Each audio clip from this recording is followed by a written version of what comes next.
Theorem 6. Let E be payoff kernel of M cross N matrix game whose value of game is equal to V. Then the necessary and sufficient condition for X naught belongs to Sm. B. The optimal strategy for player 1 is that V less than equal to E of X naught comma Y for all Y belongs to Sn. यहाँ पे हम optimal strategies different लेके चले हैं। X note के लिए लेके चले हैं एस एम और वाई के लिए लेके चले हैं Y N. That means X not की एस है और वाई की एस एन है। Also necessary and sufficient condition for Y not belongs to S N to the player optimal strategy for player 2 is that E of X comma Y not is less than equal to V for X belongs to SM। So ये भी बहुत important theorem है जो आपको 8 marks में आ सकती है। जैसे हमने फंडामेंटल थ्योरम या नेसेसरी एंड सफिशिएंट कंडीशन की थी ऑप्टिमल स्ट्रेटेजी की, वैसे हमने ये थ्योरम भी प्रूफ करनी है। लेट कर लिया हमने एक्स नोट किसकी ऑप्टिमल स्ट्रेटेजी है, प्लेयर 1 की।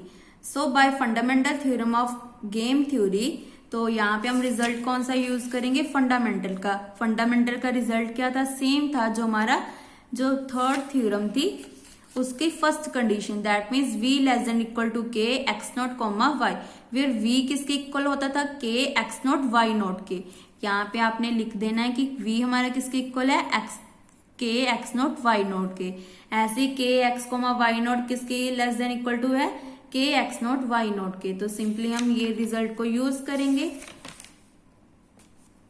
Then there exist Y not belongs to S N such that X not why not is a saddle point, क्योंकि हमारा ये क्या बन गया, एक सैडल पॉइंट बन गया।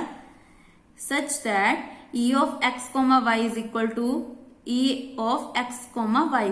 That means X not Y not saddle point किसका है, ई एक्स कॉमा वाई का। v is equal to E of x not Y not. जैसे हमने थ्योरम 3 में क्या किया था, v is equal to K x not Y not लिया था, तो आप e की जगह k भी यूज कर सकते हो। देन उसका जो रिजल्ट था वो हमने यूज कर लिया, e of x not why not is less than equal to E x not comma Y. That means v less than equal to K x not comma y for all y किसको belong कर रहा है, हमारा S N को। इसका converse में क्या करते हैं, कन्वर्स में हम ये पार्ट लेकर चलते हैं, देन जो फंडामेंटल थ्योरम है उसको प्रूव करते हैं।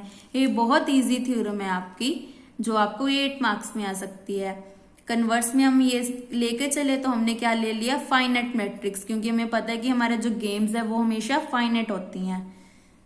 देयरफॉर लेट द सोल्यूशन क्या लिया, एक्स डैश वाई डैश, ये हमने कंसीडर किया। तो एक्स डैश वाई डैश किसका सैडल पॉइंट है, ई एक्स कोमा वाई का।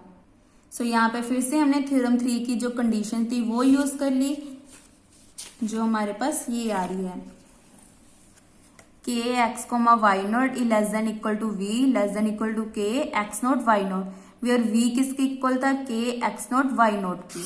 तो फिर से हमने ये कंडीशन यूज कर ली। सभी थ्योरम्स में हमने थ्योरम 3 की जो फर्स्ट कंडीशन है वही यूज करनी है।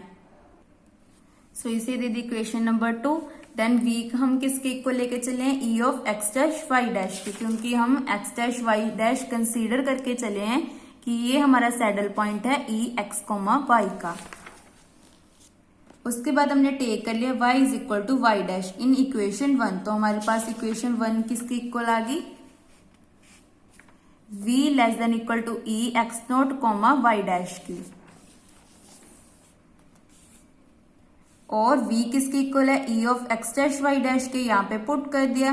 देन फिर से इक्वेशन 2 में x is equal to X not put कर दिया। तो हमारे पास क्या आ गया, e X not comma Y dash is less than equal to e of x dash Y dash. तो दोनों को कंबाइन कर लिया तो हमारा रिजल्ट क्या आ गया, e of x not comma Y dash is less than equal to e of x dash Y dash, और e of X Y dash किसके छोटा है, किससे छोटा है, e of x not Y dash से, वाई डैश से। ये दोनों सेम आ गए, इसका मतलब e of x not comma Y dash किसके इक्वल आ गया, e of x dash Y dash के। ये किसके इक्वल था, हमारी वैल्यू ऑफ गेम के।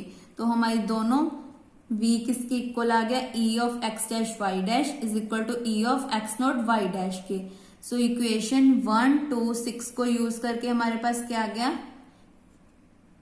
सो पहले हम इक्वेशन 2 को लिखते हैं, e of x comma Y dash is less than equal to e of x dash Y dash less than equal to e of x dash Y dash. तो ये condition ले ली, इसका मतलब हमने दो कंडीशंस को कंसीडर किया है यहाँ पे। और e of x dash Y dash किसके इक्वल है, e of x not Y dash के। उसका मतलब ये हमने इक्वेशन ली है इक्वेशन 2 से, और इन दोनों को इक्वल कहां से किया हमने, इक्वेशन 6 में से यहां तक। और v हमने किससे लिया है, इक्वेशन 1 से। ये देखो v less than equal to e x not comma y for all x belongs to Sm और y बिलोंग्स टू Sn। तो यहाँ पे हमने कंबाइन कर लेंगे, e of x comma Y dash is less than equal to e of x not comma Y dash is less than equal to e of x not comma Y. तो यहाँ से हमारा क्लियर हो रहा है कि x not comma Y dash किसका saddle point बन गया, e of x comma Y का। तो x नोट हमारा किसका ऑप्टिमल स्ट्रेटेजी बन गई, प्लेयर 1 की, क्योंकि हमने यही प्रूव करना था x not belongs to Sm be a optimal strategy for player A। That means player 1 is that v less than equal to e x naught comma y, where y किसको belong करना चाहिए Sn को। Similarly हम ये result prove कर देंगे कि y not belongs to Sn be the optimal strategy for player 2 is that e of x comma Y not less than equal to v for all x belongs to xm। अगर आपको ये theorem 16 marks में आते हैं तो आपने इसको prove करके दिखाना, जैसे हमने यहाँ पे प्रूव किया है। अगर आपको 8 मार्क्स में आते हैं तो आपने यहाँ पे सिमिलरली डाल देना है।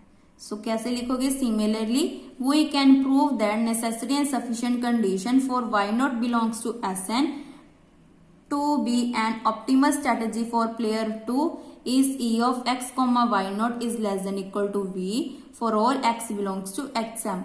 अगर आपको 16 मार्क्स में आते हैं तो आपने इसको प्रूव करके दिखाना है, प्रूव इट।